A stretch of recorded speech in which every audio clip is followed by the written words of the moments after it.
Hi friends, പൂക്കളം എന്ന ചാനലിലേക്ക് എല്ലാവർക്കും സ്വാഗതം. ഇന്നത്തെ ഡിസൈനിൽ നമ്മൾ അതുപോലെ തന്നെ ഒരു സർക്കിളിലാണ് തുടങ്ങിയത്. വളരെ സിമ്പിളായിട്ടുള്ളൊരു അടിപൊളി ഡിസൈനാണ് നമ്മളിപ്പോൾ വരയ്ക്കാൻ പോകുന്നത്. എല്ലാവർക്കും ഈസി ആയിട്ട് ചെയ്യാൻ പറ്റും. അതിൻ്റെ ഉള്ളിലായിട്ട് മറ്റൊരു സർക്കിളൂടെ നമ്മൾ വരച്ചെടുത്തു. ഇത്രയേ ഉള്ളൂ. അതിൻ്റെ ഉള്ളിലായിട്ട് മറ്റൊരു സർക്കിളൂടെ വരച്ചു. ഓക്കെ, അപ്പോൾ ടോട്ടൽ 2 സർക്കിളാണ് നമ്മളിപ്പോൾ വരച്ചത്. ഇനി അതുമായിട്ട് കണക്ട് ചെയ്തിട്ട് ഇതുപോലത്തെ പെർപെൻഡിക്കുലർ ആയിട്ടുള്ള ലൈൻസ് വരച്ച് എടുക്കുക. സർക്കിളുമായിട്ട് കണക്ട് ചെയ്ത് പെർപെൻഡിക്കുലർ ലൈൻസാണ് നമ്മളിവിടെ വരച്ചിരിക്കുന്നത്. ഇവിടെ ഞാൻ അത് കണക്ട് ചെയ്ത് സർക്കിളുമായിട്ട് കണക്ട് ചെയ്ത് ഒരു സ്ട്രെയിറ്റ് ലൈൻ ഇവിടെ വരച്ചിട്ടുണ്ട്. ഓക്കെ, അപ്പോൾ ഇത്രയേ ഉള്ളൂ. വളരെ സിമ്പിളായിട്ട് ഞാൻ അതുമായിട്ട് കണക്ട് ചെയ്ത് സ്ട്രെയിറ്റ് ലൈനായിട്ട് വരച്ചിട്ടുണ്ട്. ഇനി ഏറ്റവും നടുക്കായിട്ട് നമ്മൾ പൂവിൻ്റെ ഇതിനെ പോലത്തെ ഷേപ്പ് വരച്ചെടുക്കുക. അപ്പോൾ ഈ ചാനലിലെ മറ്റുള്ള വീഡിയോസും നിങ്ങൾ കാണുക. ഒരുപാട് വീഡിയോസ് ഞാൻ അപ്ലോഡ് ചെയ്തിട്ടുണ്ട് പൂക്കളുമായിട്ട് ബന്ധപ്പെട്ടിട്ടുള്ള.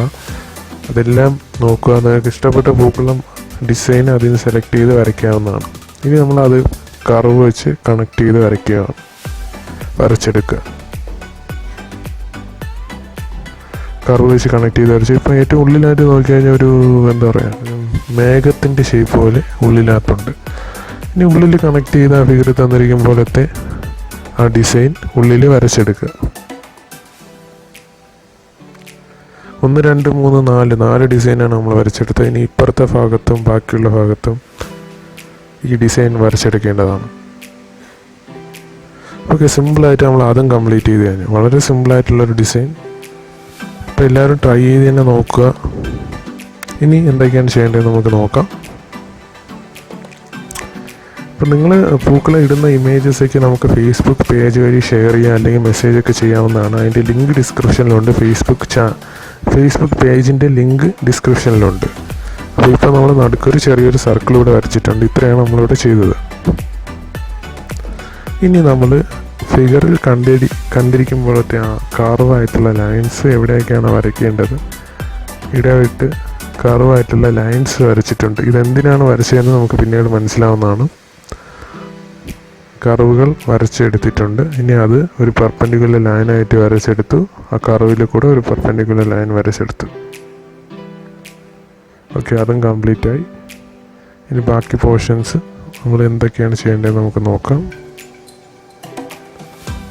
ഇനി താഴത്തെ ഭാഗത്തും പെർപെൻഡിക്കുലർ കാർഡ് ലൈൻസ് വരച്ചെടുത്തു.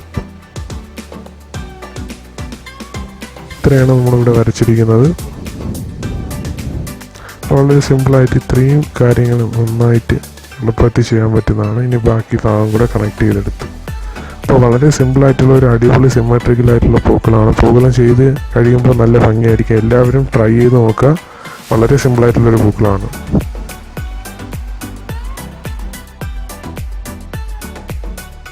അപ്പോൾ ഈ വീഡിയോ എല്ലാവർക്കും ഇഷ്ടപ്പെട്ടെന്ന് കരുതുന്നു.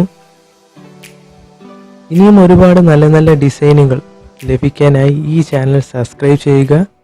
ഒപ്പം ഈ വീഡിയോ മറ്റുള്ളവരിലേക്കും ഷെയർ ചെയ്ത് കൊടുക്കുക. ഇനിയും മറ്റൊരു വീഡിയോയുമായിട്ട് കാണുന്നത് വരെ ഇറ്റ്സ് ബൈ ഫ്രം പൂക്കളം ടീം.